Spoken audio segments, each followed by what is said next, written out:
अजय सोनकर की कहानी, चमकते मोती देख दुनिया को हैरानी।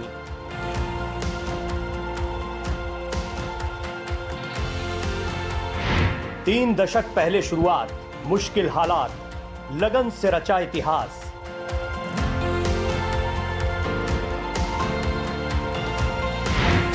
सीप से निकला टिश्यू, बाहर मोती उगा, रचा बड़ा कीर्तिमान।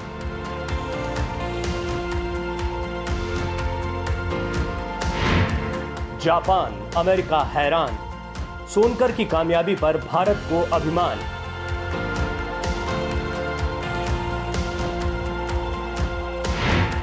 सरकार ने दिया पद्मश्री सम्मान, सोनकर बने युवाओं के लिए मिसाल।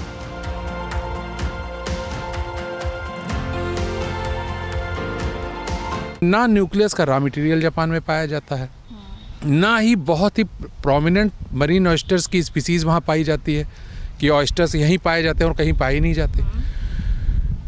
ना ही क्लाइमेटिक कंडीशन, एनवायरनमेंट इतना अच्छा था जापान के समुद्र का कि जो है वो कहें कि ये बेस्ट पॉसिबल क्लाइमेटिक कंडीशन है पर्ल फॉर्मेशन के लिए, ऐसा भी नहीं था। लेकिन सिर्फ टेक्नोलॉजी और नॉलेज के बल पे उन्होंने पूरे दुनिया में ये इसको मोनोपलाइज कर रखा था। तो ये मेरे को as a small student only मेरे को बहुत एक्साइट करती थी कि इससे जापानीज़ में ऐसा क्या है जो हमारे अंदर नहीं है, वो क्या खास है। तो ये चीज़ बहुत चैलेंजिंग लगता था। अगर आपको कहा जाए कि ये चीज़ आप सपने में नहीं कर सकते तो कहीं ना कहीं आपका ध्यान उधर ही लगा रहेगा, ऐसे कैसे। उसको हम जो है प्रोसेस में पहले हम कलेक्ट करते थे। आप समझिए, पहले हम ये समझना चाहते थे कि ये रहता कैसे है, पहली बात इसको खोले कैसे, ये तो सबसे बड़ा सवाल था बिगिनिंग में। तो हम एक पाइप, जो आज स्नॉर्कल कह सकते हैं, एक पाइप से सांस लेते हुए स्विमिंग गॉगल लगा करके बॉटम पे तालाब के देखते थे कि ये नेचुरल तरीके से कैसे रहता है। तो वो क्ले में स्केट करता था, हमने उसको करते हुए देखा। तो हम जब कलेक्ट करते थे उसको क्लीन करने के बाद एक ट्रे में एक ख़ास पोजीशन में उसको रखते थे कि देखें ये क्या करता है। तो नेचुरल कंडीशन में वो उल्टा उसके रहता था, तो हम उसको उल्टा रख देते थे कि वो सीधा होकर के अपने नेचुरल पोजीशन में आने की कोशिश में ये खोलेगा वॉल को। तो वही हुआ कि एक दिन उसने वॉल को मैंने खोलते हुए देखा। तो जब तक मैं उसको देख पाता वो उसने बंद कर लिया और पानी का एक स्प्रे मेरे चेहरे पर आया। तुरंत बंद कर लिया उसको। तो मैं सोचने लगा, अरे क्या करूं। तो देखा कि एक जो सिरिंज होती है उसके निडल कवर नहीं होता प्लास्टिक का, एक पैक मैंने उसकी तरह उसको इस्तेमाल किया और बैठा वेट करता रहा। और जैसे ही मसल्स ने दोबारा वाल्व को खोला, मैंने बीच में उसको फंसा दिया, इंसर्ट कर दिया उसको। अब वो बंद नहीं कर सकता था। तो पहली बार मैंने बॉडी अंदर से देखी कि कैसी बॉडी है। अब मुझे ये पता था कि इसका कोई अंग ऐसा है जहाँ कोई अगर फॉरेन बॉडी इंट्रोड्यूस हो जाए तो वो उसके ऊपर पल्ली कंपोनेंट डिपॉजिट कर देगा। तो मुझे लोकेशन मिल गई कि इस जगह पे पर्ल फॉर्मेशन होगा गारंटी के साथ। और मैंने ऑलरेडी उसमें टैगिंग देखी, मैंने उसमें कई हज़ार सर्जरी ऑलरेडी उस लोकेशन पे कर रखी थी। तो मैं बहुत खुश हो गया। पापा की जो बात से थोड़ी देर के लिए मैं डिस्करेज हुआ था, वो सब वैनिश हो गया दिमाग से। तुरंत भाग के गया, अपने काम को कंप्लीट किया। और उसी दिन मुझे ये पक्का हो गया कि अब पर्ल फार्म हो के रहेगा, ज़रूर पर्ल फार्म होगा, चाहे कितना भी हो, लेकिन होगा ज़रूर। और मैंने उसी दिन डेट फिक्स किया कि करीब 1-1.5 महीने हो गए थे उन सर्जरीज़ को। तो मैंने सोचा कि अगर 4 महीने भी गुजर जाएं तो पतली परत होगी मोती की, लेकिन वो मोती बन ज़रूर जाएगा 4 महीने में। तो मैंने, नया साल था तो 1 जनवरी को डेट फिक्स की। इस दिन मैं अपने जितने एक्सपेरिमेंट्स हैं उसको चेक करूंगा, उसको ऑपरेट किए हुए ऑयस्टर्स को इंसाइज करके देखूंगा कि उसमें पर्ल फार्म हुआ कि नहीं। तो उन्हें डेट फिक्स की और जाके सबसे पहले मम्मी को बताया। इलाहाबाद के अजय कुमार सोनकर ने सीप से टिश्यू निकालकर कृत्रिम वातावरण में मोती तैयार कर 3 दशक पहले पूरी दुनिया को हैरान कर दिया। सोनकर की असाधारण कोशिश के बलबूते भारत कल्चर मोती बनाने वाले देशों में शामिल हो गया। अजय कुमार ने किशोर उम्र में दूरदर्शन पर एक टीवी शो देखा, अपने तालाब में मोती बनाने का सपना पाला और जब इसके लिए कोशिश शुरू की तो पिता समेत आसपास के लोग उन्हें पागल समझने लगे। बस एक माँ ऐसी थी जो अजय की छिपकर मदद करती रही। सर, पिताजी का क्या योगदान था इसमें? एक्चुअली फादर का कॉपरेशन एकदम ज़ीरो रहता था, उसकी वजह ये थी कि वो डरते थे कि मैं शायद अपना करियर बर्बाद कर रहा हूँ, क्योंकि उस समय कोई सपने में सोच ही नहीं सकता था कि ये पॉसिबल हो सकता है। वो कहते थे कि तुम्हारी क्वालिफिकेशन क्या है, लैब तुमने कभी देखी है, लैब कैसी होती है, एक कमरे को तुम कह रहे हो लैब है, उसका टेबल बनाया हुआ है दरवाजे खिड़की के पल्ले से, और कह रहे हो लैब है। और तुम बताते हो कि अमेरिका भी सक्सेसफुल नहीं है, अमेरिका के पास टेक्नोलॉजी है, तुम अमेरिका से भी ऊपर हो, और तुम जो है वो कर लोगे जो अमेरिका नहीं कर पाया। करोड़ों अरबों रुपए की लैब होती है, तुम्हारे पास कुछ भी नहीं है लैब में, तो हम क्या है तुम्हारे लैब में जिसकी वजह से जो है मैं इसको लैब मानूं। तो मैंने कहा कि जहाँ साइंटिस्ट बैठ के काम कर रहा होता है वो लैब होती है, जहाँ पे माँ खाना बना रही होती है वो किचन होता है। तो मैं साइंटिस्ट बैठा हूँ ना। कहा तुम साइंटिस्ट हो, क्या क्वालिफिकेशन है तुम्हारी, तुम मैथ के स्टूडेंट हो, बायो में काम कर रहे हो। अरे वो पीएचडी किए होते हैं, डीएससी किए होते हैं, डॉक्टर ऑफ साइंस होते हैं जो साइंटिस्ट कहलाते हैं। तुम्हारी क्या है, अभी 12 पास किया है तुमने, तुम 12 की क्वालिफिकेशन में साइंटिस्ट हो। तो मैंने कहा मुझे तो लगता है मैं साइंटिस्ट हूँ, तो मैं साइंटिफिक काम कर रहा हूँ। तो इस तरह से रहता था वो, कहीं से बरीड बहुत रहते थे कि ये फ्यूचर बर्बाद हो जाएगा, क्या कर पाएगा। आमतौर पे हर माँ बाप होता है कि बच्चा हमारा कुछ सेटल हो जाए। वो इनसिक्योर फील करते हैं कि बच्चा क्या करेगा, अगर सक्सेस नहीं हुआ फ्रस्ट्रेट हो जाएगा, फिर जीवन में कुछ नहीं कर पाएगा। तो वो उनका एक जो है वो एटीट्यूड से रहता था। तो कोई सपोर्ट तो करता नहीं था, लेकिन मम्मी इमोशनल रहती थी, तो उनको पटा करके उनसे सपोर्ट मिलता रहता था। जो भी पैसे की ज़रूरत पड़ती थी उनसे मांगते थे, वो चुपके से दे देती थी, जबकि उनको भी मना किया गया था कि इनको कोई पैसे मत दिया करो, लेकिन वो चुपके से दे देती थी। तो उसी से चलता था।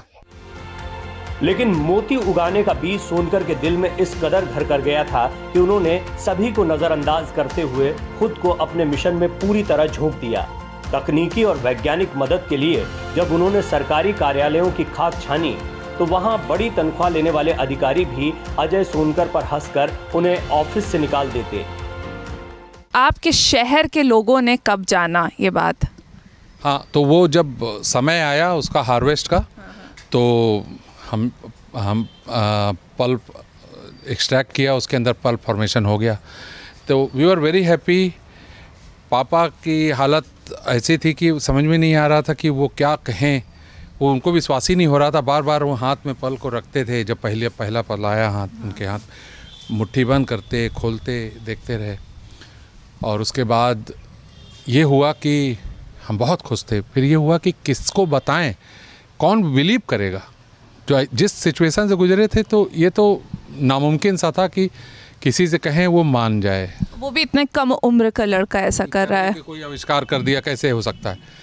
तो यहाँ पर इलाहाबाद में ही एक ऑर्गेनाइजेशन हुआ करती थी जो अब लखनऊ शिफ्ट हो गई है काफ़ी साल से, national bureau of fish genetic resources NBFGR, वो यहाँ थी उस समय।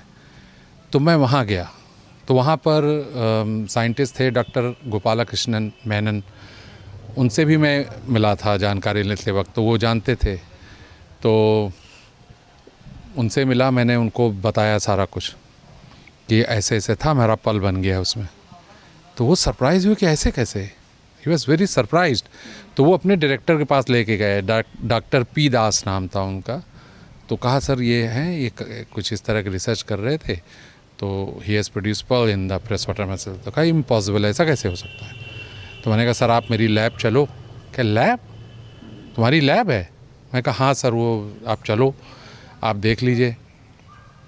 तो उन लोग सरप्राइज़ हुए, तो कहा कि मैं अभी चलता हूँ। तो सारी पूरी टीम अपनी गाड़ी बिठा के मुझे लेके यहाँ लेके आई, और मैं उन्हीं के सामने गया, तालाब से सीप निकाल के लाया, उसको क्लीन किया, उसके बाद उसको जो है उन्हीं के सामने ऑपरेट किया, और एक के बाद एक कई पल उनके हाथ में रख दिए। वो मेरे बगल में बैठे थे, एकदम उनकी चीख से निकल गई, एकदम उनको एस्टॉनिश थे कि वो कह रहे थे मुझे लग रहा है मैं सपना देख रहा हूँ, how is it possible, press conference बुलाओ, तुरंत प्रेस कॉन्फ्रेंस बुलाओ। फिर मैं बहुत खुश था कि जो है प्रेस कॉन्फ्रेंस, मुझे पता ही नहीं था प्रेस कॉन्फ्रेंस कैसे बुलाई जाती है क्या। तो उन्होंने प्रेस नोट बनाया मेरी तरफ से, और फिर नेक्स्ट डे ही प्रेस कॉन्फ्रेंस कॉल कर ली। और वो दिन था सर कि दुनिया ने जाना। तो उस दिन प्रेस के सामने मैं बकेट में पूरे ऑयस्टर्स भर के ले गया, वहीं प्रेस क्लब में जहाँ पे कॉन्फ्रेंस थी वहाँ पे ऑपरेट करके मीडिया के सामने सीप को निकाल के पल दिखाया। तब वहाँ लोगों ने तांता लग गया, लोगों का फ़ोटो खींचने वालों का भीड़ लग गई। तब उसके बाद नेक्स्ट डे पूरे अखबारों में छा गया। इलाहाबाद का एक आम लड़का दिल में बसे सपने का पीछा करते हुए जब इस हकीकत से रूबरू हुआ तो पीछे हटने के बजाय अजय सोनकर ने खुद के नए नए प्रयोग शुरू कर दिए। दिन रात भूलकर उन्होंने अपने पास मौजूद हर छोटी मोटी चीज को अपने मिशन का हथियार बना लिया। घड़ी, धागे, स्टेपलर से लेकर मां की बिंदियों तक को अजय सोनकर ने वैज्ञानिक उपकरणों में बदल दिया। अजय सोनकर मानते हैं कि जब इंसान के पास कुछ नहीं होता तब ही उसमें सबसे बड़ा कुछ कर दिखाने की संभावना होती है। अजय सोनकर ने 3 दशक पहले के उस मंजर को याद किया जब पहली बार उन्होंने सीप पर अपना पूरा ध्यान फोकस कर दिया। अजय के मुताबिक मोती पाने के सपने में वो इस कदर डूब गए कि खुद को सीप ही बना डाला। अब उन्हें अपने शरीर में ये महसूस हो रहा था कि सीप अपने अंदर कैसा महसूस करता है। आपके पास जब कुछ नहीं होता ना तो वही आपके पास सब कुछ होता है।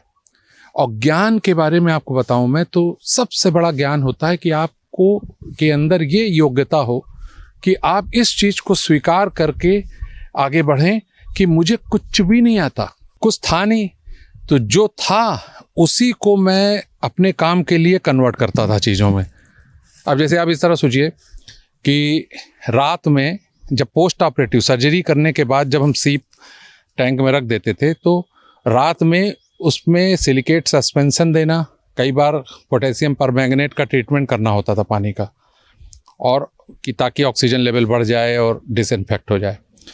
अब हम दिन भर तो काम करते थे तो रात में 2 बजे भी करना, फिर 3 बजे भी करना, 4 बजे, 3-4 बार उसके पानी के अंदर 2 मिनट का ही काम होता था। लेकिन अब जागेंगे तभी तो करेंगे, कितना दिन कर सकता है कोई कि दिन भर भी रहे रात में भी सोए ना, तो क्या करें।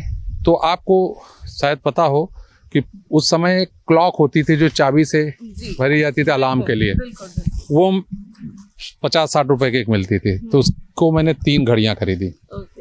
उसको खोला, जो हैमर करता है टन टन टन टन बोलने लगता है, उसमें मैंने रबड़ के ट्यूब्स पे चिपकाई कि आवाज़ ना करे ये, और वो जो चाबी थी उसमें प्लास्टिक की एक काट करके एक व्हील लगाई, और व्हील लगा करके उसमें धागा बांधा और उसको एक लकड़ी के तख्ते पे तीनों घड़ी को फिक्स कर दिया। अब जैसे 2 बजे का अलार्म लगा दिया और धागा जो है उसके फ्लास्क के नेक में डाल दिया जिसमें पोटेशियम परमैंगनेट रखा हुआ है, सिलिकेट सस्पेंशन के वाले के नेक में डाल दिया जिसमें 4 बजे का अलार्म लगा हुआ है। फिर तीसरे वाले में कोई ट्रीटमेंट है, पानी में कुछ एंटीबायोटिक्स डालनी है, कुछ भी डालनी है, उसके नेक पे डाल दिया। अब जाके सो गए। अब वो जब 2 बजा तो अलार्म बजा तो वो चाबी घूमने लगती थी, तो धागे को लपेटती थी और वो घसीट लेती थी, वो पानी में गिर जाता था। फिर पता चला कि 4 बजे दूसरी घड़ी का अलार्म बजा, उसने पोटेशियम परमैंगनेट डाल दिया, एंटीबायोटिक। तो ये सब चीजें हम करते थे और उस समय वैल्यू नहीं मालूम थे, तो शर्माते थे कि कोई देखे तो क्या सोचेगा। 3 दशक पहले सीप के अंदर मोती उगाने की तकनीक सिर्फ जापान के पास थी, जिसके तहत सीप के शरीर में बाहरी दुनिया का एक पदार्थ डाल दिया जाता। सीप इस तत्व को अपने शरीर से बाहर निकालने की कोशिश करता और नाकाम रहने पर इसके चारों तरफ रसायन का एक घेरा बना देता। वक्त के साथ यही रसायन मोती का रूप ले लेता। प्राकृतिक तौर पर इस तरह लाखों सीपों में से सिर्फ कुछ एक में ही मोती बन पाता, लेकिन जापान इसे कृत्रिम रूप से करने की तकनीक ईजाद कर चुका था। पर मुश्किल ये थी कि जापान किसी भी दूसरे देश को ये तकनीक साझा करने के लिए तैयार नहीं था। वहीं जो न्यूक्लियस यानी बाहरी पदार्थ सीप के शरीर में डाला जाता वो सिर्फ अमेरिका में ही मिलता था। जापान का खुद का मौसम कृत्रिम मोती बनाने के मददगार नहीं था, लेकिन अजय सोनकर ने सपने का पीछा करते हुए अपनी तकनीक ईजाद की और खुद ही देसी जुगाड़ से सीप में डालने के लिए न्यूक्लियस बना डाला। और ऐसा करते हुए एक दिन ऐसा भी आया जब उनके सामने एक साथ बने दर्जनों मोती थे। उस दिन परिवार समेत तमाम लोग उनकी तारीफ करते नहीं थक रहे थे। सोनकर के पास आने वाले विदेशी वैज्ञानिक भी उनकी मोती बनाने की कला के मुरीद हो गए। जो सबसे बड़ा जो कंस्ट्रेंट था वो न्यूक्लियस का था, वो तो जापानीज मोनोपोली थी, और जापान हमें न्यूक्लियस मिल जाए ऐसा तो संभव ही नहीं था। तो मैं कई बार ये चीज़ मुझे लोग, जब मैं घर में फैमिली में लोगों से जब एक्सप्लेन करता था कि इसमें न्यूक्लियस होता है जो जैपनीज बनाते हैं सीक्रेटली और ऐसे, तो कहते हैं तुम कहाँ से लाओगे जैपनीज, तो यहीं ख़त्म हो गई सारी संभावना रिसर्च की। तुमको तो रॉ मटेरियल ही नहीं मिलेगा। मान लो अगर तुमको कहीं से नॉलेज भी मिल जाए तो रॉ मटेरियल नहीं।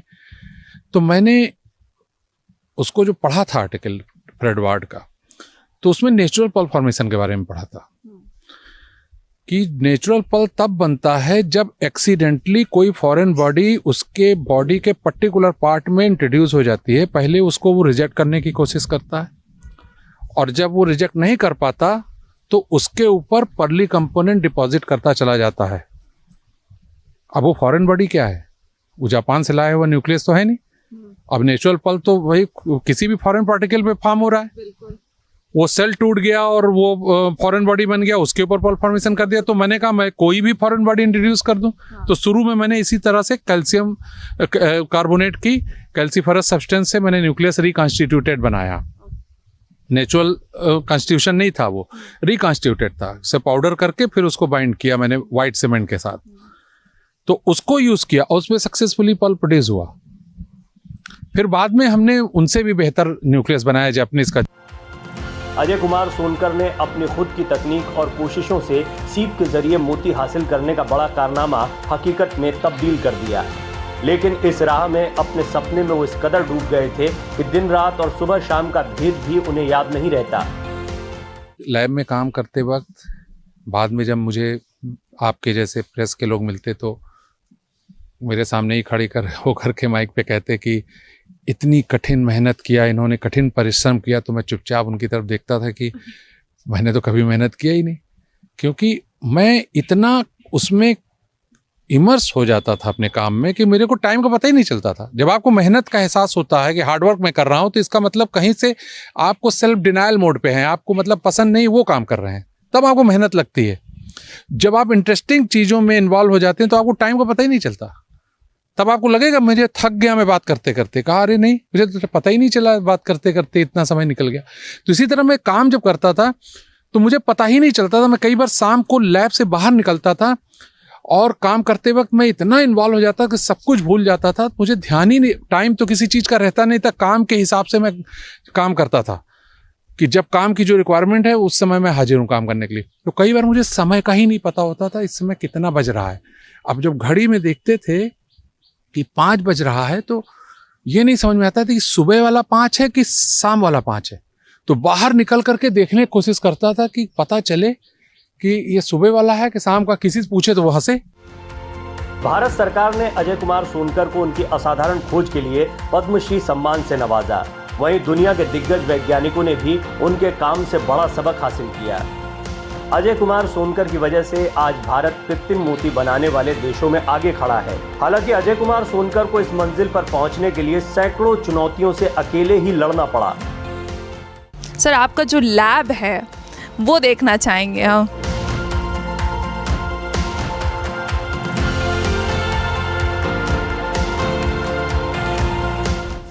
तो ये स्पेस कौन सी है सर लैब की? ये कल्चर डिवीजन है हमारा। हाँ। यहाँ पे हम डिस्टिलेट या बहुत सारे मीडियम वगैरह जो है बनाते हैं, डिस्टिलेशन करते हैं। इसमें बहुत सारी एक्टिविटीज़ स्टरलाइजेशन का होता है, जैसे ऑटोक्लेव है, डिस्टिल वाटर बनाते हैं।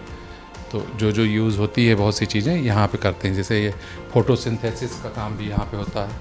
और आप इसमें देखेंगी तो इसमें जितनी चीज़ें देख रहे हैं ये सब मीडियम है जो हमने बनाई हैं। बहुत सारे पोषक तत्व हैं जो रेडली अवेलेबल हैं, जो हमने एक्सट्रैक्ट की है। ये सब जो है हम यूज़ करते हैं अपने कल्चर में। सर आपको जो है पद्मश्री अवार्ड भी दिया गया है, उसके लिए क्या कहना चाहेंगे? एक्चुअली मैं लैब में ही था तो ट्रांसमिशन रूम में रखा हुआ था, मोबाइल बज रहा था। तो अब मैं निकल नहीं सकता था क्योंकि मैं बायोसेफ्टी कैबिनेट पे बैठा हुआ था। तो फिर जब बाद में देखा तो बहुत सारे मिस कॉल थे, क्योंकि हमने कभी अप्लाई नहीं किया। कुछ समय पहले मैं प्रेसिडेंट से मिला था और अपनी एक्टिविटीज़ के बारे में बताया था। तो वहाँ से एक न्यूज़ निकली थी, वो अखबारों में आया था कि शाबाश अजय, आप परदेश को नाज है, ऐसा करके। तो कहाँ से इनिशिएटिव गवर्नमेंट ने लिया या जो भी, तो आई वाज सो हैप्पी कि जो है गवर्नमेंट ने उसको एक्नॉलेज किया और मुझे देख रहे हैं। उस समय के पहले तक मुझे लगता था कि मैं काम कर रहा हूँ तो मैं जानता हूँ, अब मुझे लगता है जो भी मैं कर रहा हूँ लोग मुझे देख रहे हैं, मेरी एक्टिविटीज़ को देख रहे हैं। हरिवंश राय बच्चन जी की मुझे 2 पंक्तियाँ याद आ गईं। लहरों से डर कर नौका पार नहीं होती, कोशिश करने वालों की कभी हार नहीं होती। जी हाँ, ये थे हमारे साथ अजय कुमार सोनकर जी, जिन्होंने हमको बताया कि कैसे उन्होंने मोती को जो है उगाया है और पूरे देश में नहीं बल्कि पूरे विश्व में जो है भारत का झंडा लहराया है। ऐसे जज्बे को हम सलाम करते हैं। वीडियो जर्नलिस्ट अरशद खान के साथ मैं अनम फातिमा, भारत एक्सप्रेस, प्रयागराज।